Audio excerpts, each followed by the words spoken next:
Sobrenatural. Capítulo 9. Sua última chance. 1930 a 1932. Assim que William Branagh chegou aos seus 20 anos, por acaso ele conseguiu uma maneira de ganhar um dinheiro extra. Um dia ele tomou emprestado uma moto Harley Davidson. Enquanto ele estava descendo uma rua de cascalho, perdeu o controle da máquina e foi deslizando a uma vala em frente a um campo de treino para pugilistas. Vários homens viram o acidente e correram ao outro lado da rua para ver se ele havia se machucado. Felizmente, Billy não se feriu gravemente, mas ele se sentiu muito abalado para se levantar e ir embora. Então os homens o convidaram para entrar e assistir a algumas lutas até que ele se sentisse melhor. Assim que Billy entrou na sala, um dos treinadores, um homem chamado George Smith, 6 segundos, abriu a porta de uma gaiola. De lá saiu um canário, voando pela sala tão rápido que Smith não podia pegá-lo. Mas quando o pássaro passou por cima da cabeça de Billy, Billy o agarrou em pleno ar. Smith, 6 segundos, assobiou admirado. Eu nunca vi mãos tão rápidas em toda a minha vida, jovem. Você já se considerou um pugilista? Aquela observação improvisada fez Billy pensar sobre pugilismo. E logo ele estava aproveitando suas horas de folga para treinar para o esporte.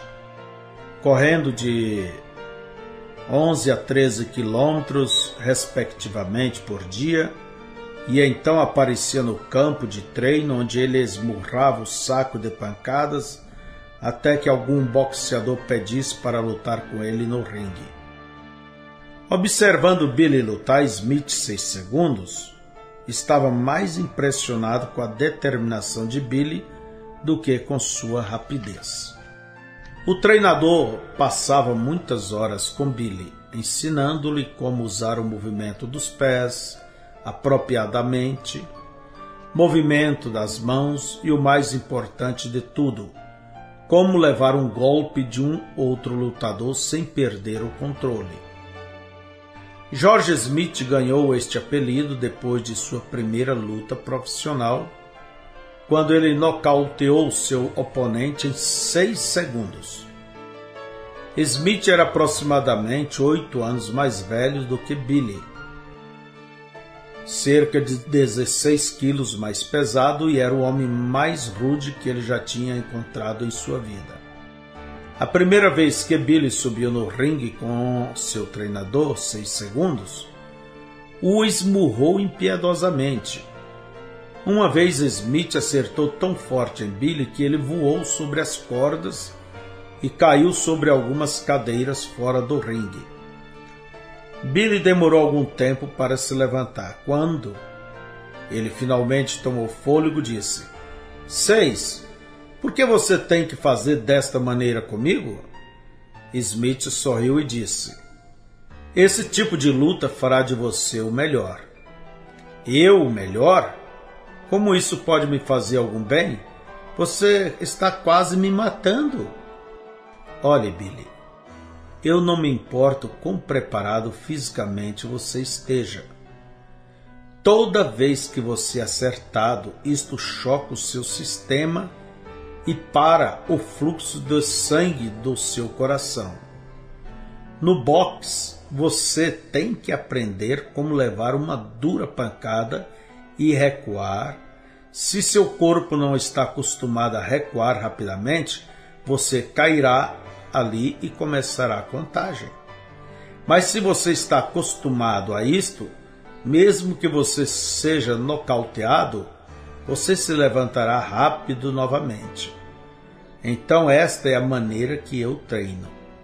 Você pode não gostar de mim agora, mas você me apreciará quando entrares em uma competição.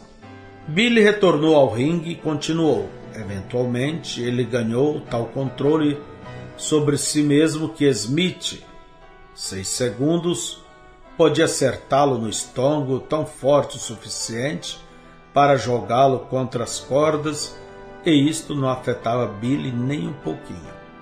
Ele estava pronto para lutar. Tão logo ele chegou ao 8º de 10 rounds no treino, ele lutou na competição de boxe amador Luvas Douradas. Billy prosperou no ringue. Se era apenas para disputar ou lutar por um prêmio, ele dava tudo o que tinha. O boxe liberou suas emoções, a fúria e confusão que estava presas dentro dele por tanto tempo. Disparou seus braços como uma explosão de um rifle. Sua rapidez e determinação levava a uma vitória após outra. Cada triunfo reluzia mais elogios, e sua alta confiança aumentava. Nunca antes tinha experimentado tal reconhecimento e aceitação. Ele começou a se sentir importante. Lutando com um amador, ele nunca perdeu uma luta. Depois de um ano nas competições Luvas de Ouro, ele se tornou um profissional. Ele ganhou 15 partidas profissionais seguidas, incluindo o campeonato regional, peso-pena, categoria de até 53 quilos, que incluía boxeadores de 3 estados. Até então ele pensava que era imbatível. E então, em uma noite, ele encontrou alguém à altura. Ele estava agendado para lutar com Billy Pritchard, um boxeador do campeonato do oeste de Virgínia. A luta estava acontecendo em Evansville, Indiana. Billy Branagh se dirigiu a Evansville com seu amigo Howard McLean, um boxeador peso meio médio, categoria 66, que também tinha uma luta naquela noite. Eles jantaram às 3 da tarde e então se dirigiram para a arena, para que pudesse descansar para a luta. Billy estava usando um casaco azul. Ele tirou o pente do seu bolso e penteou seu cabelo grosso e escuro.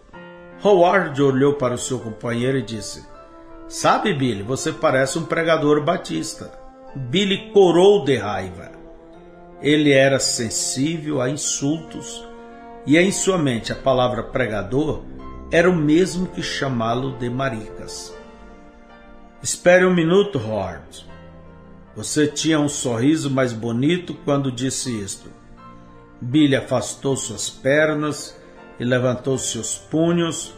Embora Howard pesasse 13 quilos a mais, Billy estava pronto para acertá-lo. Mas Howard riu e insistiu que era apenas brincadeira. Então Billy abaixou os punhos. Aquela noite no ringue, Billy foi surpreendido pela força e rapidez do seu oponente. Pritchard o esmagou com uma fúria que Billy não podia igualar.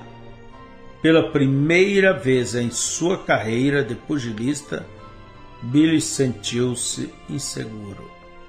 Nos primeiros momentos da luta, quando ele percebeu que estava em problemas, ele ainda tinha a esperança de poder levar Pritchard a um empate. Mas assim que a luta prosseguiu e Billy absorveu repetidos golpes, ele começou a se perguntar se Pritchard iria matá-lo.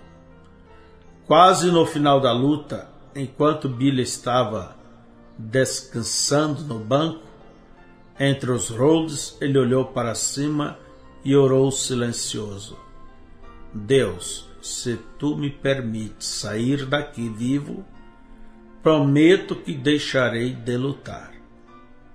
Depois daquela noite, Billy jamais subiu no ringue novamente.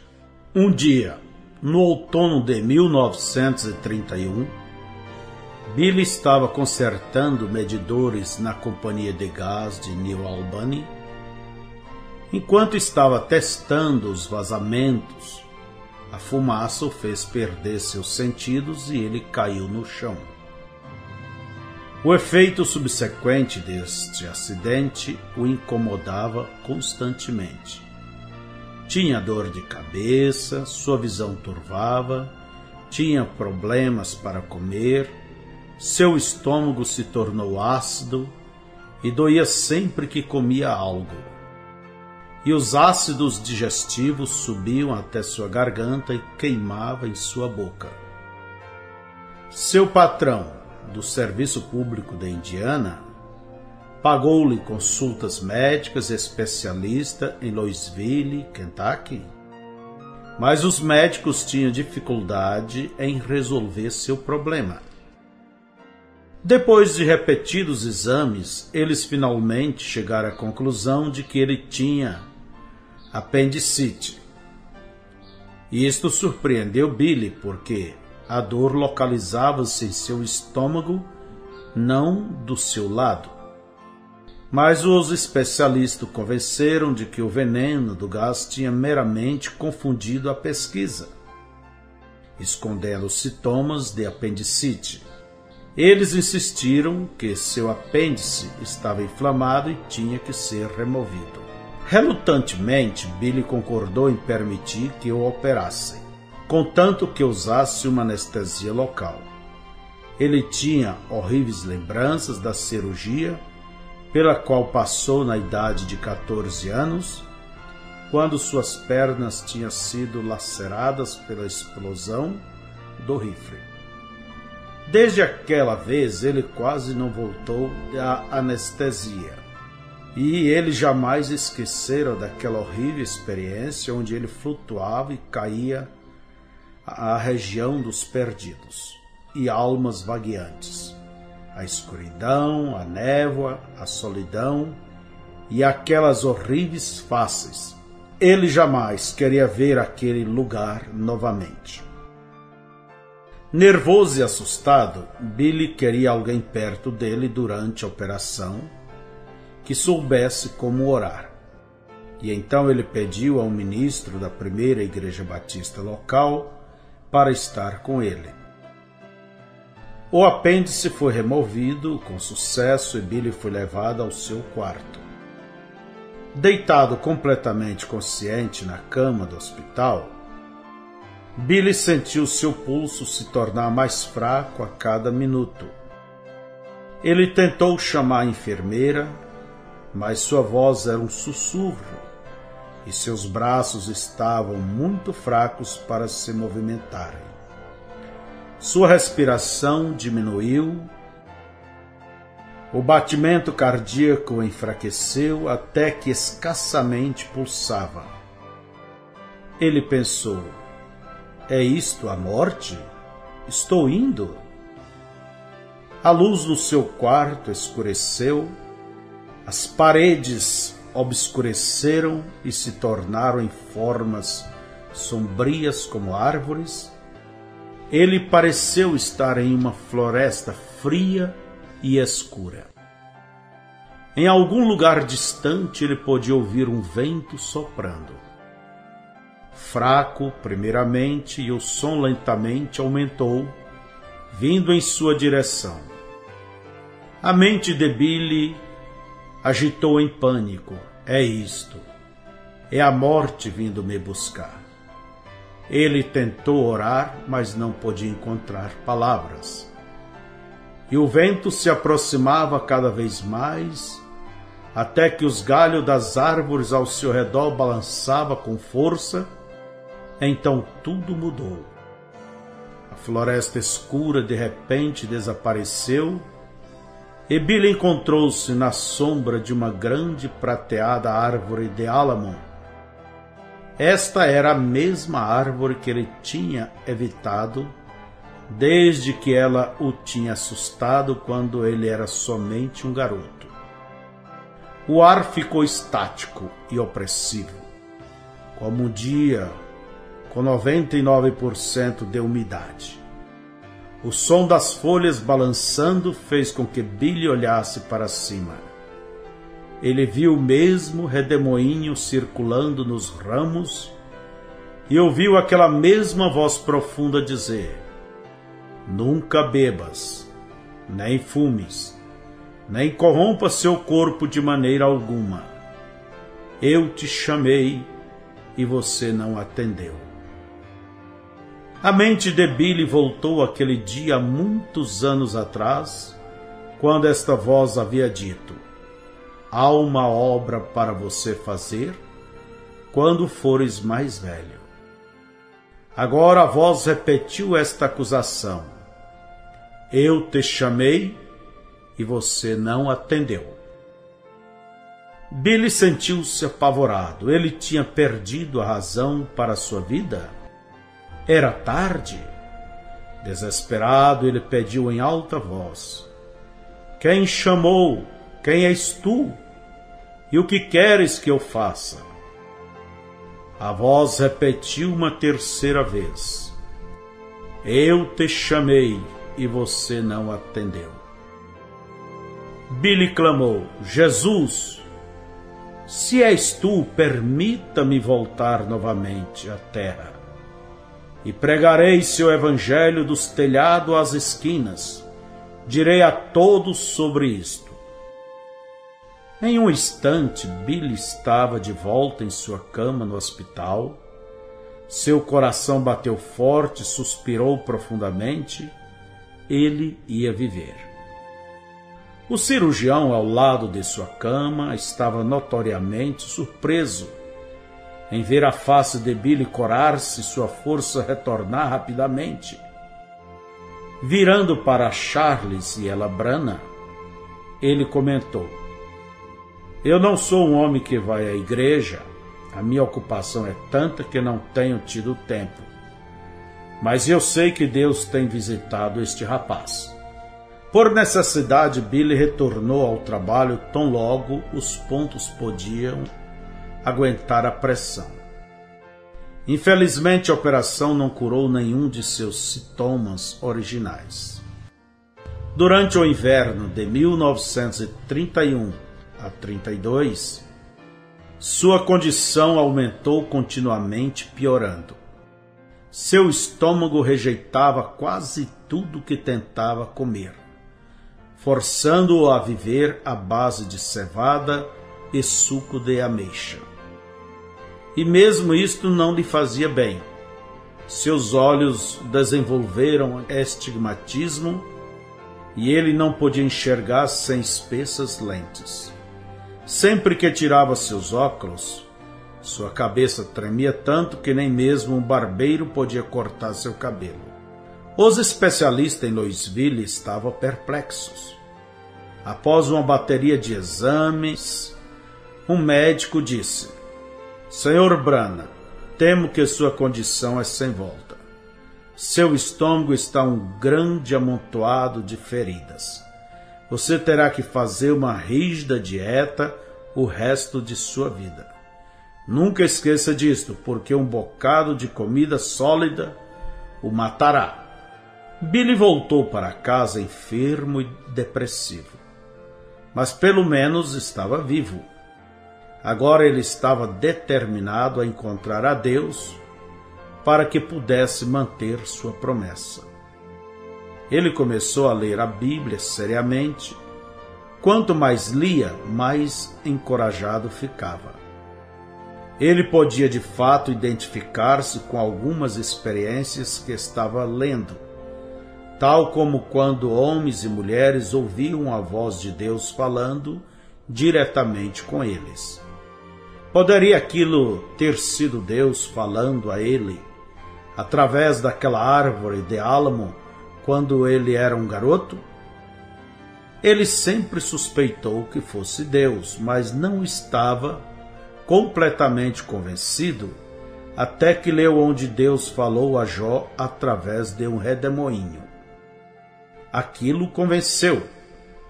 Então, enquanto mergulhava nas vidas de Jesus, Pedro, Paulo, Billy Branham ardia de entusiasmo. Aqui estavam as explicações para aqueles estranhos estados de transe que havia experimentado, onde ele estaria completamente acordado e de repente se encontrasse em algum outro lugar, vendo coisas acontecerem que parecia tão real como os sapatos em seus pés. A Bíblia as chamava de visões.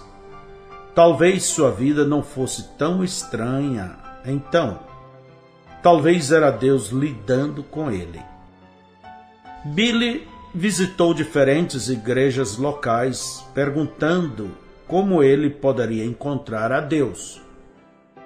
Mas ao invés de encontrar um acordo geral e um caminho definido, ele encontrou conflito de opiniões, as quais causaram confusões.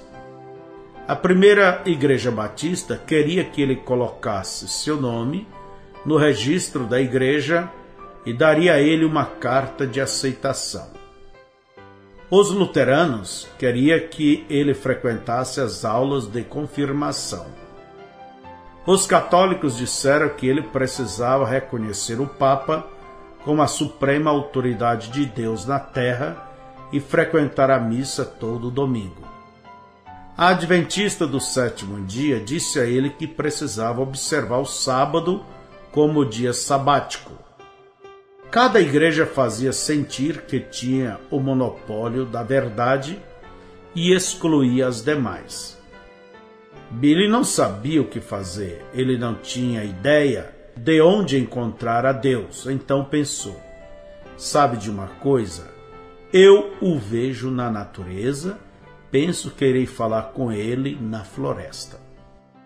Ele foi até um dos seus pontos favoritos de caçada, mas não ajudou. Ele não sabia o que dizer e sentiu que era uma tolice falar quando parecia não haver ninguém para ouvir.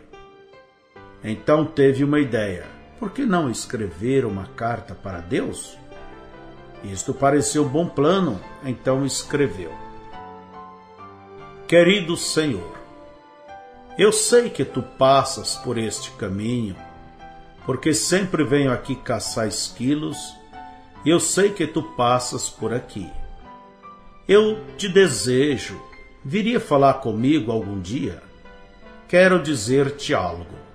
Billy Branham.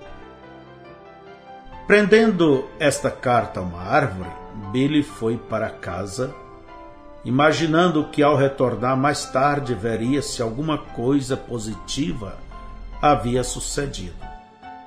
Mas no dia seguinte ele teve algumas dúvidas, pensando: agora espere um momento.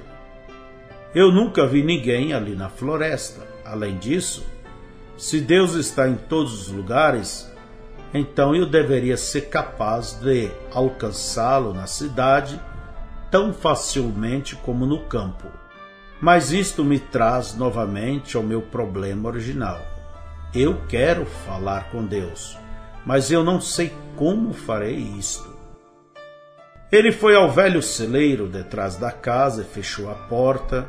Do lado de dentro do celeiro havia a umidade da chuva que havia caído na noite anterior. Ignorando a terra molhada, Billy ajoelhou-se ao lado de um Ford modelo T quebrado. Sua mente estava ligada ao seu propósito.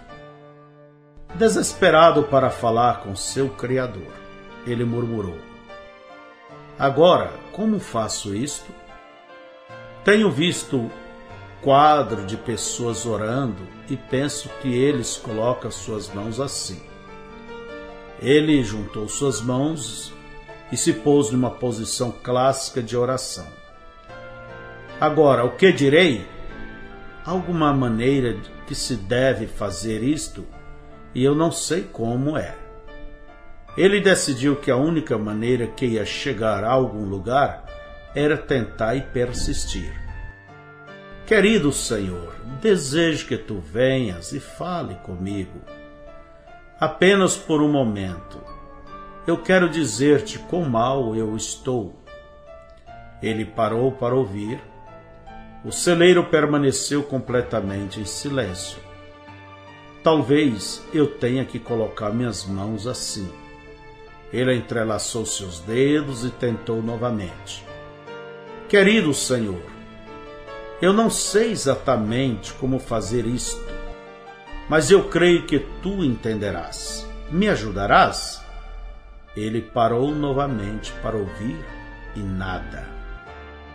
A estas alturas, seu autodomínio caiu por terra completamente.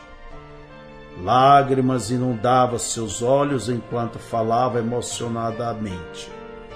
Senhor, mesmo que tu não falares comigo de qualquer forma, eu falarei contigo. Senhor Deus, eu não estou bem. Estou envergonhado de mim mesmo. Sinto muito por ter sido negligente por todos esses anos. Mas agora te desejo, por favor, venha e fale comigo. De repente, seu corpo sentiu-se estranho. Quando ele abriu os olhos e levantou a cabeça, um arrepio de medo percorreu sua espinha. Flutuante na frente dele estava uma luz âmbar brilhante, formando uma cruz perfeita no ar. Do profundo da energia daquela luz veio uma voz, falando em uma linguagem que Billy nunca tinha ouvido antes. E então isto desvaneceu.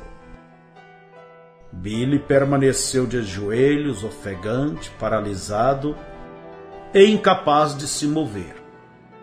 Finalmente ele juntou forças para dizer: Senhor, eu não entendo tua linguagem, mas eu penso que eu tenho que considerar que em algum lugar na cruz os meus pecados têm que ser colocados ali. Se tu me perdoas, então volte e fale em sua própria linguagem novamente. Se tu não podes falar minha linguagem, eu entenderei por isto. A cruz apareceu novamente, radiante com intensidade e brilho. Billy fechou os olhos e estendeu os braços. Ele experimentou uma sensação peculiar, como se mornas gotas de chuva estivessem caindo em seu corpo. De repente ele sentiu-se calmo e livre, como que uma carga de centenas de quilos tivesse sido tirada de seus ombros. Quando ele abriu os olhos, a luz se havia ido. Emocionado e transbordante, Billy saiu correndo do celeiro e irrompeu para dentro da casa. Assustada, sua mãe perguntou: Billy, o que há de errado? Está nervoso? Não, senhora, algo maravilhoso acabou de acontecer. O que é? Eu não sei, mas simplesmente me sinto tão bem. Voltou correndo para o lado de fora, procurando um meio de expressar sua alegria. Uma via férrea passava por detrás de sua casa. Billy subiu o aterro e desceu até o trilho, parando por um momento e então pulando no ar e batendo seus punhos, lutando com um oponente imaginário, desabafando seus sentimentos. Afinal, finalmente ele havia encontrado a Deus na cruz de Jesus Cristo. Poucos dias depois, Ella Brana disse: Billy, sonhei com você a noite passada. Eu o via em uma nuvem branca, pregando para todo mundo. Aquilo atingiu Billy de uma maneira muito peculiar, porque sua mãe quase nunca sonhava.